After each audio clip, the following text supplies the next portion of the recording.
Hey everyone, it's LOZA. We're back on the roasting series today because finally something epic's happened. The DM Discord was popping off the other day, and this is why. Let's get into it. And that card is the 2 copies of Dark Magician. This card does absolutely nothing by itself. However, it is the glue that holds the entire deck together. It's the card that's going to get you your triggers. It's the card that's going to enable your plays. It's going to be the card that releases endorphins, that gets into your boss monster. It's the card the deck revolves around. That being said, it's the worst card in the deck. If anyone tells you to play 3, they're wrong. I used to play this card at 1. That's how bad this card is. However, with the modern Kashtira format, that's the format we're in right now, you definitely need 2. I think that 2 is the ideal number as of right now. Is it ideal? No. You ideally want to play this card at 1.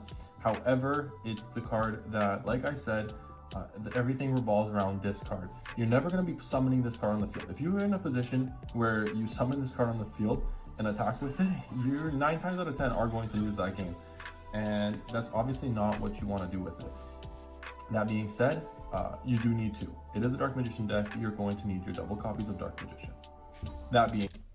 The title's already given away what the deck is, but I want to hear every explanation of every card here. And you can already see that Matchy doesn't beat around the bush. He's no YouTuber in the sense of, like, he doesn't overhype Dark Magician. He's like, hey, I'm playing DM, the meta version, DM sucks, let's be real. If you probably are sending this off Magician Souls and you're not summoning it. Anyway, let's hear the rest of it, because yeah, Runick DM seems really cool, and it's really interesting because I always thought the Runick fusion monster that protects back row from being targeted was just Dragon Knight, but you summon it off 1 card. Who would have guessed? That's all we needed Dragon Knight to be. That easy to summon, and then the deck becomes suddenly better. But Matchy's figured that out and built his whole deck around, and he's topped his locals with it. So let's hear the rest of the deck. I'm probably not going to say much this video. I'm just going to be listening, but I'll butt in where I think I have to. Being said, now we have the copies of the best card in the deck, and that card is your triple copies of Magician Souls. Card good. This card is everything that a Dream Dark Magician card wants to be. It gets rid of the garnets from the deck, i.e. Dark Magician, Dark Magician Girl. You're not playing Dark Magician Girl in this list. However, with the engine that this deck is fused with, disclaimer, it's not a pure deck because the pure deck is actually not very good. This card actually allowing you to pitch spells and traps to the graveyard to draw more combo pieces, to draw more resources, and advance your game state. This card is a must-have. It's so good. It pitches Dark Magician. Yeah, this would be really good in Runick, wouldn't it? You probably double up on some of the Runick spell traps spells rather in your hand. You just be like, cool, get rid of it. To the graveyard. It gives you a body on board, allows you to extend with it. It's actually the best card in the deck. On some situations, you're actually summoning Dark Magician with this card to go into further plays. This card is a must-have, 3 of, without any doubt in my mind. Now, most players in their Dark Magician list play this card at 3. I play it, however, at 2, and I've always played it at 2. Maybe not always, but up until a year ago, I played it at 3. I've then switched it to 2. And the reason why I switched it to 2 is because this card does nothing by itself. When you normal summon it, you search a Dark Magician spell or trap card from your deck to your hand. Now, that effect on its own is incredibly beneficial because it essentially, a lot of the spells and traps is what the deck revolves around. It's what the deck wants to do. I'm just going to butt in there because I do agree with this. You know, you look at a deck like Invoked or Branded, like normal summon Aluba, normal summon Alistair gets you going. Invocation is acquired. And then suddenly your Alistair becomes Artemis and becomes Mechaba off 1 card. And the same for Aluba. Aluba goes and grabs Brain Infusion. Suddenly, obviously, you need a discard for some Brain Infusion plays, but that Brain Infusion starts popping off and making you feel amazing. Rod still doesn't search anything that does anything relevant. And a lot of people say that it can't because there's so much support for DM, like you go Prep into Illusion of Chaos and a Rod. So everything Rod has to search has to be mediocre because there's too many ways to search. It's like, who cares? Make DM have good spells and traps to grab. And then people are like, oh, but then people might play like a small DM engine. Who cares? Let them play DM. It'll be considered Dark Magician.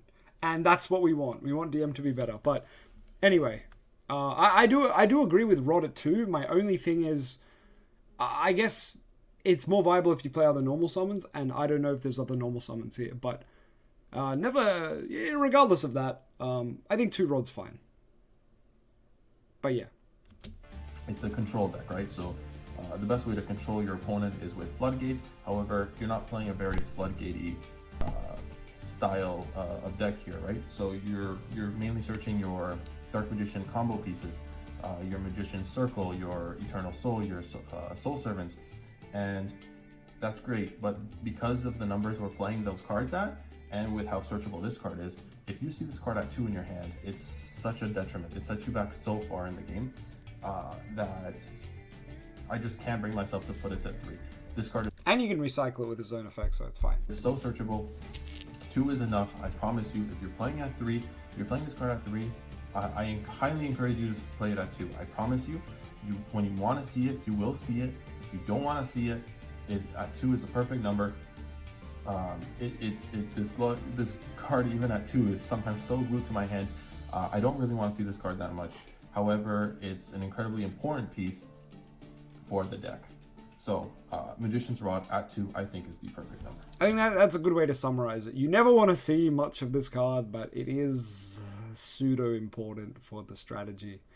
But yeah, it's a good normal summon. We just need better targets for Dad. And the reason why Magician's Rod is at the perfect number at 2 is because now you have 3 copies. You have the 1 Preparation of Rites and the 2 copies of Illusion of Chaos. Oh, only 1 prep. This card is the bread and butter of the deck. Remember when I said Magician's Souls is the most important card of the deck? This is the card that gets you to it. This card fixes your hands. This is the card that says you open 5 with Illusion of Chaos and you turn those 5 cards into the perfect hand to play with. That's what this card is for. Card good. You're never going to summon it. If you do, you're not summoning it in this deck. You're just not. However, this card is... I have a meme for this, but it's on my phone.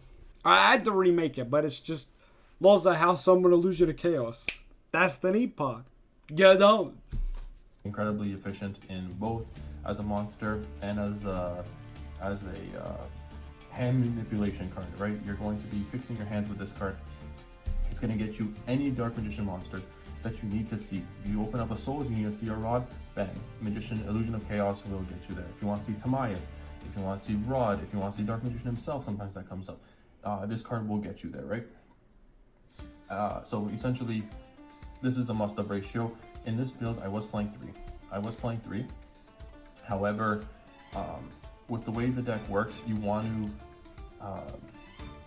thin your deck as much as possible. I would even consider playing 2 Preparation of Rites with 1 Illusion of Chaos.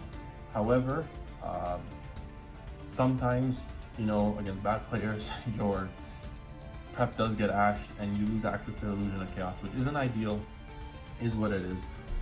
That being said, is a good number. If one gets banished, from cash players now and then, you have another one to fall back on. And ideally, you'd want to play 2 of these with at least 2 preps. However, this deck is pretty tight.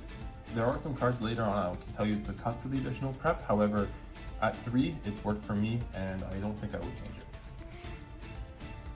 Now, to finalize the Dark Magician monster count, we are playing the 1 Eye of Timaeus. Oh. Timaeus the United Dragon. Okay. We're not playing this spell. Timaeus the United Dragon gets you into your boss monster. It's polymerization on legs. Is it good? No. However, it's an additional play that gets you to where the deck wants to be, and I think that's incredibly important. Yeah, so that's a good card. It's a very important card, however, and that's where the monster count is. Dark Magician spell cards, they typically don't do anything on their own. The reason why this deck is so incredibly frustrating to play at its purest form is because a lot of these cards don't do anything by themselves. Are you seeing the amount of cards we have too? Like, people always complain to me, they're like, LOZA, you complain about DM cards, but you have so many. It's like, yeah, look at all these cards that don't do anything. Imagine your archetype was all vanillas, bro. Like, that's essentially what our spell and trap lineup is. That being said, 3 copies of Soul Servant is an absolute must in this specific Yes, best card. With the way this deck works, it wants to draw an unbelievable amount of cards. Soul Servant having the ability to stack your deck with any any Dark Magician card allows you to have so much advantage. It allows you to propel yourself so far ahead in the game that a lot of decks, even if they're significantly more meta relevant than the Dark Magician archetype, these cards allow you to propel yourself so much further. I'm just thinking based on my Runick matchups on Master Duel. Runick Fountain plus Soul Servant plus Magician Souls. Holy crap, this is so much draw power. And if you don't want to even see a Dark Magician card, for instance, if you don't want to stack a Dark Magician card for whatever reason, awesome. You pitch them off Soul Servant, and essentially Soul Servant, Magician Souls and Soul Servant is a pot of greed, right? You pitch Magician Souls, you pitch your Dark Magician to the grave and special summoning souls. You then activate Soul's effects, pitch your Soul Servant to draw 1, and then Soul Servant banishes itself from the grave with Dark Magician in grave to draw you an additional card, right? So these two cards, okay, yeah, it's you're going neutral in card advantage. However, you're thinning your deck, and the additional engines in this list will, like I said, propel you so far ahead. And the last two Dark Magician cards we're actually going to be playing is the one Dark Material Circle and the one Eternal Soul. Beautiful lineup. These cards suck. If it was up to me, I'd cut them completely. However, there's so many niche instances where they do come up, and Eternal Soul especially is very nice in this deck because you're able to protect it consistently. This is true. And that allows you to revive your Dark Magician and have follow-up for next turn consistently, right? And Dark Magical Circle is just another form of interruption. And the great thing about Dark Magical Circle that especially works well in this deck is you're able to see the top 3 cards of your deck. With the way this list, and I'll get to why I'm talking about so much draw power this list has, seeing the top 3 cards of your deck or seeing and arranging them in any way you wish is so key for this list in particular, because you're going to be essentially stacking your deck and drawing into those cards, right? And that's why it's so incredibly important. So yeah, that's it for the Dark Magician Spell and Trap card count. A lot of people are going to be surprised. Oh, why isn't there more? It's because these cards suck. The rest of the Dark Magician archetype, it's not. Essentially, he's in order speaking for the truth, to be as playable as possible at a competitive level, and it's not even that. You need to realize that these cards aren't good, and you need to minimize them as much as possible. Sure, it may not feel like a Dark Magician deck. However, if you want to win, if you want to say, yes, I took Dark Magician and I played it at a competitive level and I've had relatively decent success with it, this is what you're going to need to do. It's the hard truth. That is a really hard pill to swallow for like 98% of the DM community, I feel. Maybe a little less, but man, I feel like before I made my YouTube channel, it was worse. And I feel like maybe, not saying just me, but because of myself and other YouTubers who love DM, I think we've together as the DM community, we've kind of opened people's minds to the fact that, 2 DMs should be the standard. Circle and Eternal Soul at 1 to 2 is all you need. Any more is ridiculous. Like, Soul Servant's the only good spell we have. Play that at 3. Everything else is, every other spell trap's kind of, don't do it. Secrets is okay, Tomias is okay, but once again, okay is the key word. They're not great. They're not good. And yeah, I don't know. That hard truth sometimes, like, people will probably click off this video because of Matchy saying that. And I hate that, because that's been said about my videos too. People have been like, oh yeah, you're too negative about the game or the deck, or like, oh, you talk shit about these cards. And it's like, are you married to the cards, bro? Like, a bad card's a bad card. And I applaud Matchy for just saying it how it is, The deck sucks. These cards are bad. Minimize them if you want competitive success. Brilliant. He's said it perfectly. But yeah, I hope, people don't give you flack for it. I'm sure they won't, but I know I've copped the weirdest criticism from Dark Magician players. Being like, you're not even playing a DM deck. Oh, you're playing a Dragoon Turbo deck. Oh, blah, blah, blah, this and that. And it's like, we're trying to win with the deck, not trying to be Yugi Moto like y'all. But anyway, let's keep watching. The best card in the deck, Red Eyes Dark Dragoon. I'm not jumping forward to the fusion to the extra deck slots just yet. However, this is an important point. This is an important point in the deck. The best card in this deck is Red Eyes Dark Dragoon. It's the best card in most decks, funny enough, and it's a Dark Magician card. Now, the only good one is the easiest way to get Red Eyes Dark Dragoon onto the board. Red Eyes Fusion. Fusion. Will argue that it's Red Eyes Fusion. Most players, or some players, will argue that it's Branded Fusion. Some players will say I have Tomias. Those players are wrong. In my opinion, not professional, but in my opinion, I think Red Eyes Fusion is the best way to get to Red Eyes Dark Dragoon. Let's that go! Said, in this list, we are playing the Branded Fusion engine. Wait, what? Now, it's very small. I got baited. Any Olubers, we're not playing any Branded Open. I got hard baited. I was like, oh yeah, he's playing. I've been duped. Unless he's playing both. No, he would have showed off the Red Eyes. Things, none of that. No Mercuriors, nothing. We're playing the 3 copies of Branded Fusion and the 2 copies of the Fallen and Albus. Okay. I think that's all you need. These cards are a substitute for Red Eyes Fusion. It's the cards that are going to get Red Eyes Dark Dragoon into the graveyard. And the reason why I have Branded Fusion is because there are other monsters that are going to be in play. I guess Branded Fusion is just kind of more viable if your deck can do other things, you know.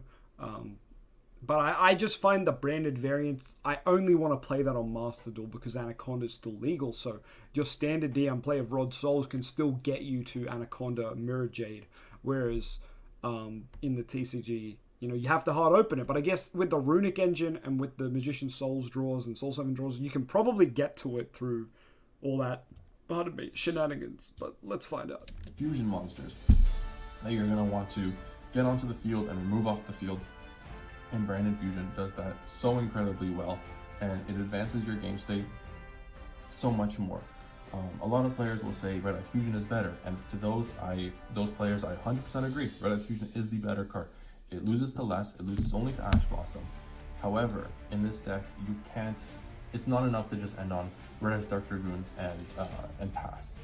So the reason why Branded Fusion is, in my opinion, the superior card in this list is because it helps you advance your game state. Yeah, it helps you get into fair. positions that are a lot more sustainable and allows for more follow-up later on in the match. With Red Eyes Fusion, that card loses to Ash, and a lot of people don't see this side of it, but it loses to a Kaiju, and Kaijus are very prevalent in today's format.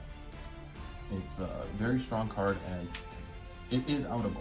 And I think if you're putting all your eggs in the Red Eyes Fusion basket, although it's very safe and it's very effective, however, I feel like once you're punished, you're losing that game. And I get the argument of like a Kaiju outs ref, but does a Kaiju not out everything in the game? Like, I can't think of a boss monster that can't get Kaiju'd except for the couple that can't be tributed. Like, I don't know if a Kaiju is a fair assessment of, you know, how good a card is, because there's a Kaiju for that is a meme for a reason, because Kaiju's out everything. And like what Branded Fusion, if you have Mirror Jade out and your opponent Kaiju's you, like it's not like you can chain Mirror Jade. Like the only relevant changing factor from like Branded Fusion summoning Mirror Jade and Ref summoning Dragoon is like, well, Mirror Jade scenario, if your opponent did something and you chain Mirror Jade, you send like one of the dragons to the grave and you can search yourself another Branded Fusion next turn, right? If you send Albion or something. But you cannot respond to a Kaiju, so I'm not sure what the Branded Fusion... Like, I don't know. I don't like the argument, to say the least. I don't think it's a fair assessment to say, like, oh, Ref loses to Kaiju. It's like, bro, what does... I'm not sure what you're ending on with Branded Fusion that doesn't get Kaiju. You know what I mean? Like, unless you're summoning Dragonite under Eternal Soul, yeah, you're getting Kaiju'd. And if they Kaiju Dragonite, it's not even bad, so... Yeah, I can understand that. I don't know. I think it's a stretch. Let's start with the count. We are running the 2 Runick Fountains.